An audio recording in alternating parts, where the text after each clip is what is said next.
ইলিশ মাছের পাতুরি করার জন্য লাউ পাতা নেওয়া হয়েছে, আর মশলার জন্য দু রকমের সর্ষে, নারকেল আর পোস্ত, কাঁচা লঙ্কা বেটে নিতে হবে। ইলিশ মাছের মধ্যে মশলাটা দিয়ে স্বাদ মতো নুন, পরিমাণ মতন হলুদ আর একটু কাঁচা সর্ষের তেল দিয়ে ভালো করে মাখিয়ে নিতে হবে। দুটো করে লাউ পাতা নিয়ে তার মধ্যে ইলিশ মাছটা দিয়ে মশলা বেশি করে দিয়ে আর একটু কাঁচা সর্ষের তেল দিয়ে ভালো করে মুড়িয়ে নিতে হবে। আর মোড়ানো দিকটা কিন্তু সবসময় ফ্রাইং প্যানে তলার দিকে দিতে হয়। আর আমি সুতো দিয়ে বাঁধবো না, অনেকে সুতো দিয়ে বাঁধে, তো আমার দরকার নেই সুতো দিয়ে বাঁধার, আমি এইভাবেই করব। তো সবগুলোকে একই প্রসেসে একদম রেডি করে নিয়ে তারপরে ফ্রাইং প্যানে হালকা তেল গরম করে তার মধ্যে এই পাতায় মোড়া ইলিশ মাছগুলো দিয়ে দেবো। আর মোড়ানো দিকটা সবসময় তলার দিকে রাখতে হবে। আর যদি ঝাল পছন্দ করেন কয়েকটা কাঁচা লঙ্কাও এর মধ্যে দিয়ে দিতে পারেন। ঠিক আছে, দিয়ে এবার ঢেকে দিতে হবে। 10 মিনিট বাদে ঢাকনা খুলে আবার উল্টে দিতে হবে। উল্টে দিয়ে আবার ঢাকনা দিয়ে ঢেকে দিতে হবে।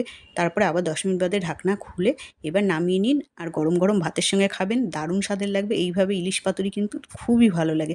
এই পাতাটাও কিন্তু ভাতের সঙ্গে মেখে খেতে ভালো লাগে।